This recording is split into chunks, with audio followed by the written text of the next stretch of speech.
Alors Christian Buchet, ce qu'on va raconter, membre de l'Académie de Marine, ancien secrétaire général du Grenelle de la mer, et puis je dirige le Centre d'études de la mer à l'Institut catholique de Paris.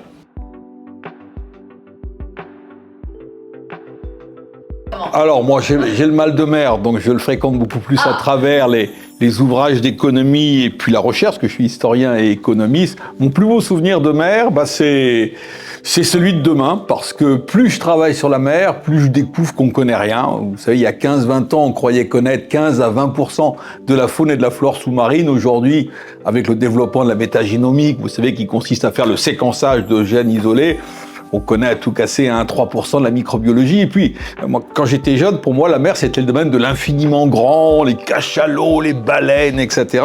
Et je suis en train vraiment de prendre connaissance que 99, le pouillème que vous voulez derrière, c'est infini à l'œil nu. Ce qu'il nous faut, c'est des outils bien plus importants que le microscope pour nous permettre d'y voir plus clair. Et quand on sait qu'on émane du milieu marin, c'est dire à quel point la mer, c'est formidable pour notre santé et de tout point de vue.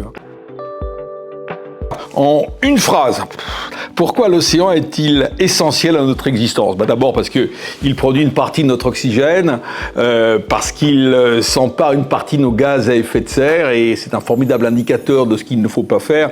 Et puis je dirais, sans la mer, il y a de quoi être pessimiste. C'était ce grand littéraire qui est Paul Valéry qui disait « Nous sommes dans un monde fini », mais il n'était pas très marin, parce que la mer est le seul univers à 4 dimensions. La surface, bien sûr, qui est la seule dimension qu'on a utilisée, sur laquelle on s'est promené durant 5000 ans d'histoire, mais il y a 3 autres zones, et ça on ne le sait pas. Deuxième dimension de la mer, c'est la tranche d'eau, l'épaisseur de l'eau. Troisième dimension de la mer, c'est les terres immergées, et 72% des terres de la planète Terre sont des terres immergées qu'on connaît guère à plus de 20%, et on sait même maintenant qu'il y a une 4e dimension, puisque le sous-sol terrestre marin est différent en termes de biodiversité du sous-sol terrestre.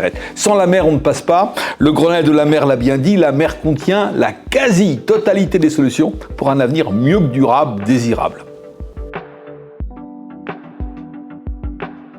C'est le titre que vous avez choisi d'ailleurs de mon ouvrage « Osons la mer », parce que j'ai été traumatisé, moi, quand j'étais gamin, par une phrase d'Éric Tabarly qui disait « La mer, pour les Français, c'est ce qu'ils ont dans le dos lorsqu'ils regardent la plage ». Et j'ai passé 10 ans dans le cadre d'une thèse d'histoire à essayer de comprendre les raisons qui pouvaient expliquer qu'un pays a priori bien placé par rapport à la mer ne s'y est pas tourné.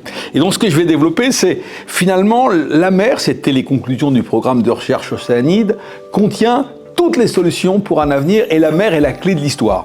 Jamais de toute notre histoire, le pays, la France, n'a été aussi grande qu'elle ne l'est depuis l'application des accords de Montego Bay qui fait de la France le 2e domaine maritime au monde. On a tout pour réussir, il ne reste plus qu'à se jeter à l'eau.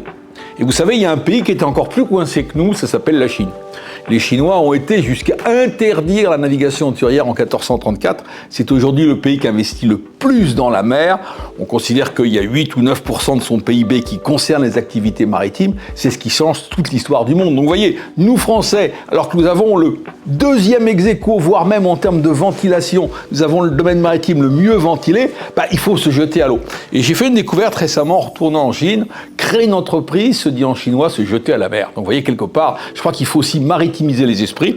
Et puis il y aurait beaucoup de choses à dire. La mer, c'est aussi une traversée spirituelle. C'est peut-être même le pont de réconciliation entre les 3 grandes religions monothéistes, la sagesse hindouiste, bouddhiste et même la psychanalyse. Il y a la mer dans toutes les dimensions nous estreint. C'est vraiment ce qu'il y a au cœur de l'homme. Je crois que lorsqu'on s'écoute, on sent tous en nous un sentiment océanique, et il faut voir la mer, il faut aimer la mer, il faut pratiquer la mer, et où que l'on soit, il faut qu'on ait un tempérament marin, être capable de se jeter à l'eau, être capable d'avoir suffisamment confiance en soi pour partir parce qu'on sait qu'on va revenir.